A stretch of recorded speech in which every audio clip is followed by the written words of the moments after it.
Okay, so there's this one little known core backdoor secret to getting pretty much anything and everything that's negative off of your personal credit reports, and you can do it within the next week or less. You want to hear about it?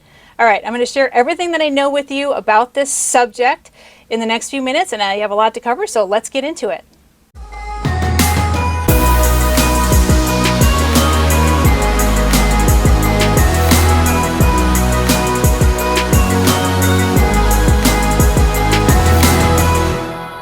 Okay, so just a disclaimer before we start. I'm not going to debate with anybody about whether this is legal or not. It is legal, but I'm going to share with you kind of the do's and don'ts of what to do with this, because it can be illegal if you don't do it correctly or if you're outright lying. We don't want to outright lie, and we certainly don't want to commit a felony by doing something we're not supposed to be doing, okay? So listen to me very carefully about how to do this. So there's one way to get things off of your credit. Like, we're talking about charge-offs, we're talking about accounts that are negatively and adversely affecting your credit. Most of them are going to be closed accounts, if not all of them.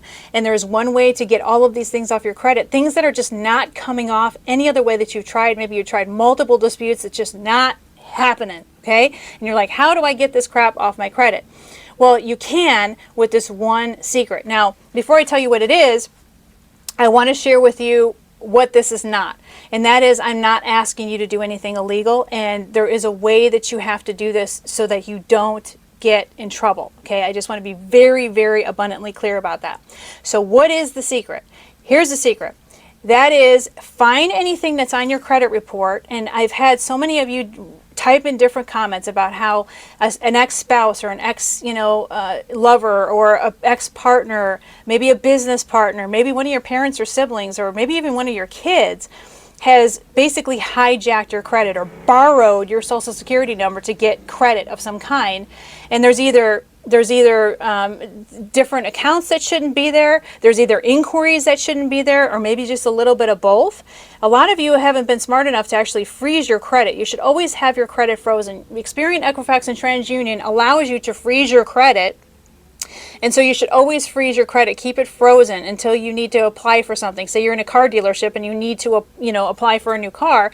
Then on your phone, I have Experian. I just go to Experian and I can just unlock my credit right then and there, because 90% of everybody uses Experian. A few people use TransUnion and nobody uses Equifax, really. But, Experian's it.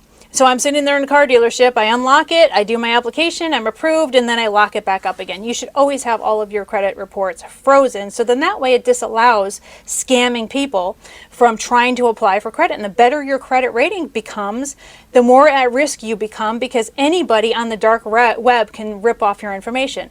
I mean, my social security number, I'm sure, is out there everywhere.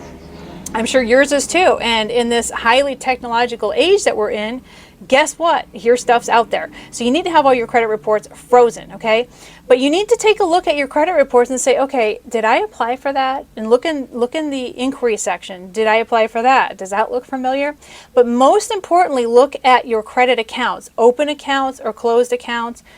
Do any of them look familiar to you? And if even one does not look familiar to you, or is not yours, or that some, piece of crap, ex-husband or ex-wife basically raked you over the coals and opened up an account, and then, you didn't know what to do with it, so you just left it on there.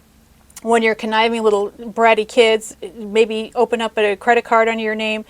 Somebody might have done, if that happens in one instance, one credit card account, one loan account, one inquiry even, then you can do this strategy. And I'm guaranteeing that at least half of you have some kind of situation like that, where you have some spouse, some family member, somebody that just basically finagled credit out of you illegally. And if that's the case, then you can do this strategy. So what's the strategy? It's like, get to it, Monica. Hello, I could hear you in the comments already. Like, what's taking you so long? The answer is, you need to go to your local police department, okay? Now you want to go when it's slow. Maybe it's a Wednesday night, nothing's going on, there's no party and there's no holiday, there's no nothing. Walk in, there's going to be a desk sergeant there. And you just basically need to say, listen, my credit card company wants a police report because I'm disputing this credit card that is not mine, and they need a police report to be able to take it off my credit. And the board guy behind the counter doesn't really give a damn in most cases. He'll just do a report as he's, rolling his eyeballs at you. And then he'll usually give you like a case number. And you're going to have to wait a couple of days because there's going to be a detective that's going to be able to give you a full report. All right. Now, you don't need to know the name of the offender. In fact, I don't recommend that you give them a name, even if you know a name. So if it is your conniving ex-husband or ex-wife, don't give them a name. Just say, I don't know. Somebody tried to open up an account in my name, or somebody did open up an account in my name, and it's not my account. I don't know who it did it. And of course, that's believable nowadays because there are so many people online on the dark web that rip off your information. It could be some dude in Cambodia or some chick in, Vietnam. Who knows, right? So you just say, I don't know. I don't know who did it, but somebody ripped off my information, and my credit card company needs this police report to be able to dispute this. And so he'll just all bored, type it all up, give you a report number, and then in the next couple days you can actually get a report. And so what you need to do is, again, make sure that you're not doing this illegally, because it is illegal to file a false police report. And I'm not asking you to do that. So please hold your comments, hold your horses, Sally, before you start to type in, oh, Monica, you're asking us to do something illegal. No, I'm not. I'm telling you, you need to look at your credit reports to find out if there's any inquiries, if there are any accounts that you know are not yours. And then you can do the strategy. And I can guarantee you at least half, if not more of you, have a situation like that where some conniving family member did something and opened up an account or tried to open up an account and you got screwed, or an ex, whatever. Usually a lot of exes, right? And so you can do the strategy if you have this. So you get the police report. Once you have the police report, you have gold. It's even better if you don't specify which accounts you're trying to dispute. Just say, well, there's several accounts. That's just an identity. I just need an identity theft police report. And they will type up an identity theft police report, okay?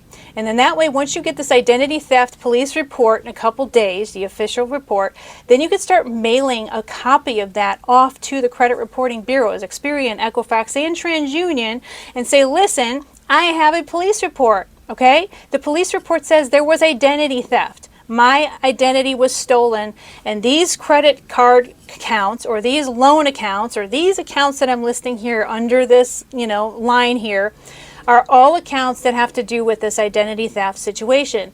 Please remove these accounts immediately. They are not my accounts, okay? And legally, they're going to have to remove them, because if you're saying that it's an identity theft situation, you actually have a police report showing that your identity was stolen, and I'm sure pretty much all of our identities have been stolen in one regard or the other, then you can actually send this report into the credit reporting bureaus. They have to take the stuff off, period. You have the proof, you have the report.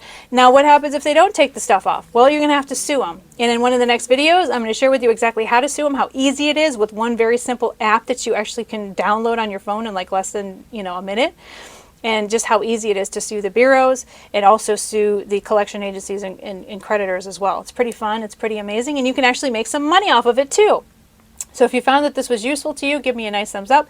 Consider subscribing, because I have a lot more videos to bring to you, as well as join my new, and I guess you could say brimming community of over 1,000 of you that are in my free community right now. And you can actually connect with like-minded individuals just like yourself, as well as download free books, be able to check out some free courses that I have for you, as well as communicate with one another, because it's kind of fun to reach out in this big bad world of ours and connect with other people that are, kind of going through the same journey as you, right? I'm going to be charging for this group pretty soon, so you want to get in as soon as you possibly can before I start charging. The information's down below in the description box, which is below this video. And I also have some free dispute letters for you as well. So once you get that police report, you can go to the description box below, get my free dispute letters, and basically just send the dispute letter in with a copy of your driver's license, which needs to be valid and ideally have your current home address, 2 utility bills with your name and your current home address, and a copy of that police report, as well as the dispute letter that shows all of the accounts that you're disputing based on the credit report and the identity theft that you are letting them know that occurred on your credit reports. And that's all you do. And you wait that within the 30 days, within about a week, they should have it removed, but they have a full 30 days to actually go through the investigative process. And I hope this was helpful for you. This is Monica Main signing off, and I will see you in the next video.